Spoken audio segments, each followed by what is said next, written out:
जय श्री राम। ओम नमः शिवाय। हर हर महादेव। दोस्तों, परमात्मा से प्रार्थना करते समय इतने गहरे भाव से करनी चाहिए कि आंसू आ जाए।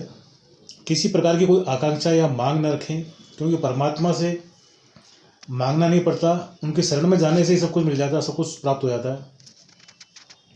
जिस प्रकार से हम फूलों के पास जाते हैं तो उनकी भीनी भीनी महक खुशबू जो है हमारे मन को एकदम मंत्रमुग्ध कर देती है, और उस खुशबू जो है, उसकी फूलों की खुशबू हमको अपने आप ही प्राप्त होती है, अपने आप ही मिलने लग जाती है।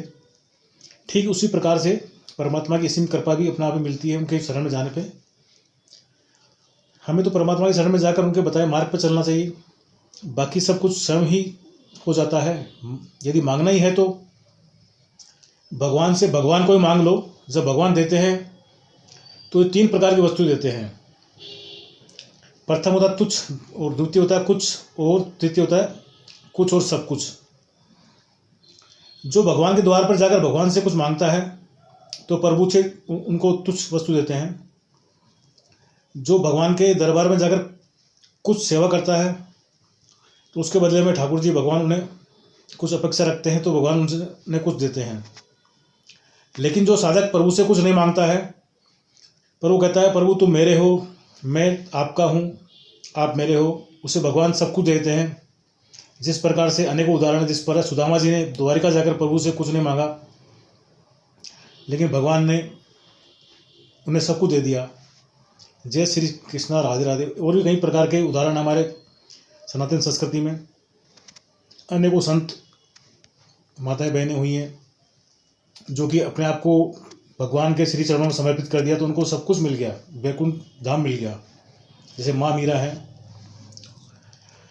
दोस्तों, आप सभी का स्वागत है एक नए विषय के साथ में। दोस्तों, चौराहे और तिराहे जहाँ होते हैं वहाँ के भी देवता होते हैं, ऐसा कुछ लोगों का मानना होता है। ऐसी कुछ कथाएं, लोगों की धारणाएं हैं। हिंदू धर्म में 33 कोटि अर्थात करोड़ देवी देवता माने जाते हैं। हालांकि इस 33 कोटि को लेकर भी मत भिन्नता है, अलग अलग विचार है। कुछ जानकारों का कहना है कि कोटि का अर्थ करोड़ होता है, तो कुछ लोगों का तर्क वितर्क ये होता है कि कोटि का अर्थ होता है प्रकार, मतलब 33 प्रकार के देवी देवता होते हैं। कोटि से उनका संदर्भ ये होता है। उनका कहना है कि 33 कोटि अथवा प्रकार के होते हैं। जो कुछ भी हो, मगर यह पक्का है कि देवी देवता अनगिनत है हमारे।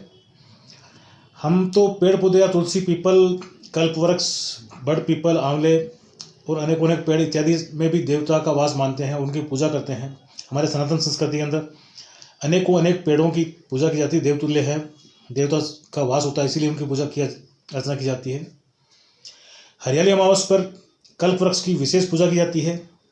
आंवला नवमी के दिन आंवले के पेड़ को पूजा जाता है। इसी प्रकार खेजड़ी, रात की रानी के पेड़ व बेर के पेड़ की झाड़ी में भूत प्रेत का बुरी आत्माओं का वास माना जाता है। ठीक इसी प्रकार पशु पक्षी, गाय, गौ माता, इनमें भी सभी में देवी देवताओं के वास होता है। कुत्ते में शनि और बंदर में हनुमान जी का वास होता है, ऐसी धारणा होती है। हमारी सनातन संस्कृति में सदियों चला आ रहा कि पहली रोटी गाय को खिलाई जाती है और आखिरी रोटी कुत्ते के लिए निकाली जाती है।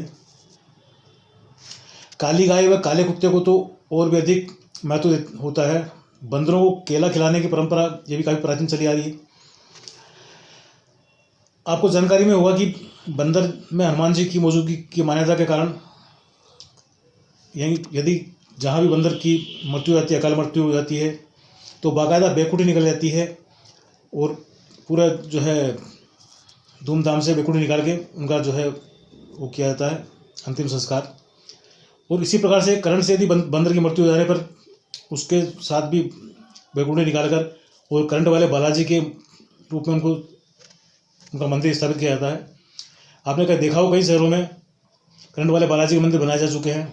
इसी प्रकार हमारे शहर में भी एक करंट वाला बालाजी का मंदिर है। तो अभी कभी जब समय मिलेगा एक अगले ब्लॉग में आपको करंट वाले बालाजी के दर्शन अवश्य कराएंगे आप सभी को। इसी प्रकार सांड का अंतिम संस्कार करने से पहले बेकुंड निकाली जाती है। कबूतर, चिड़िया इत्यादि को दाना डालने की परंपरा भी है। इसके पीछे भी देवी देवताओं को तुष्ट करने का चलन है। ऐसी मान्यता कि मकान की छत पर पूर्वजों की मौजूदगी है। होती है। इस कारण कई लोग वहाँ पक्षियों को दाना बिखेरते हैं, दाना डालते हैं पक्षियों के लिए। और श्राद्ध पक्ष में कोए के लिए ग्रास निकल आता है। उल्लू को लक्ष्मी का आह्वान माना जाता है। चींटी के माध्यम से शनि देवता को प्रसन्न करने के लिए कीड़ी नगरी को सींचने की व्यवस्था की जाती है। इस प्रकार से अनेक व्यवस्था है। कई लोग चूहे को इस कारण से नहीं मारते हैं कि वह गणेश जी सर्वप्रथम जिनको पूजा जाता है, गणपति महाराज जी का वाहन है। जलचरों में मछली को दाना डालने की परंपरा है। जल धरती वायु इत्यादि में सभी में देवी देवताओं के दर्शन करते हैं। यहाँ तक कि पत्थर की मूर्ति से बनाकर, पत्थर से मूर्ति बनाकर उसमें भी विभिन्न प्रकार के देवी देवताओं की प्राण प्रतिष्ठा करके उन्हें पूजा जाता है।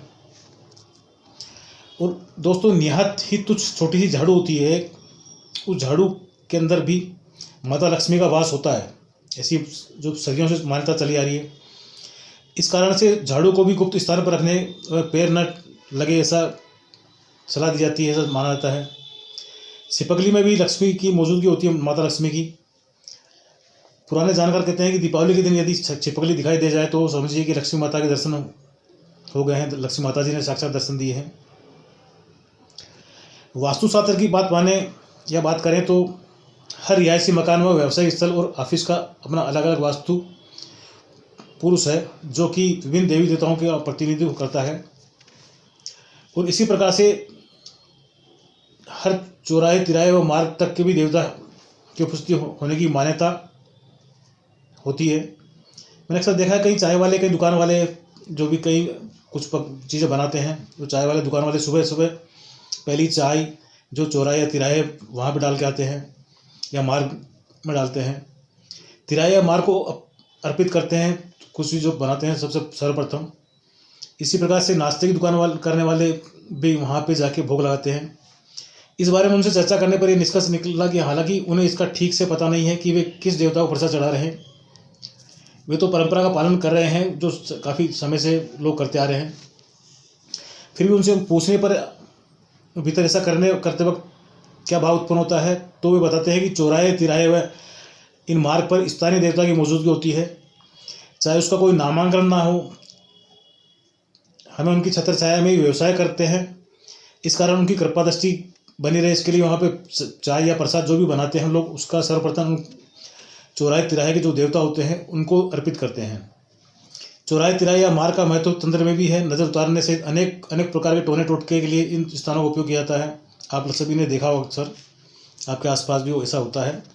आपने देखा होगा कई लोग किसी टोटके के तहत नींबू, कोडी, गेहूँ, लाल कपड़ा, दीपक, छोटी मटकी इत्यादि रखते हैं चौराहे पे या तिराहे पे, और यही सलाह दी जाती है कि इनको छुए नहीं। इसका मतलब यह है कि तंत्र विद्या में भी इन जगहों पर शक्तियों का वास माना गया है ना हमारी सनातन संस्कृति सबसे अनूठी।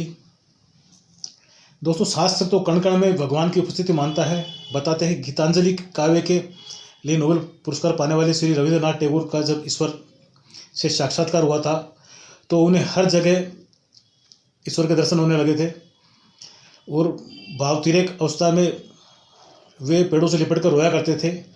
लोग भले ही इसे पागलपन की हरकत मानते हैं, मगर वो तो किसी और ही तल पर जीने लगे थे, क्योंकि जब ईश्वर से साक्षात्कार हो जाता है तो आदमी जो है, इंसान जो है, बिल्कुल अलग भाव में हो जाता है, अलग मुद्रा में सब कुछ शुद्ध बुद्ध खो जाता है और वो उन्हीं में लीन हो जाता है। तो दोस्तों, एक छोटी सी प्यारी रचना कैसी लगी, एक छोटे से प्यारे से कमेंट के माध्यम से अवश्य बताएं। और यदि चैनल पर न्यू हैं आप तो चैनल को सब्सक्राइब अवश्य करें। इसका कोई शुल्क नहीं है, एकदम निःशुल्क है। और फिर मिलते हैं अगले किसी नए विषय के साथ में। तब तक के लिए जय हिंद, जय भारत, जय श्री राधे कृष्णा, ओम नमः शिवाय, हर हर महादेव। सभी खुश रहो, स्वस्थ रहो, मस्त रहो।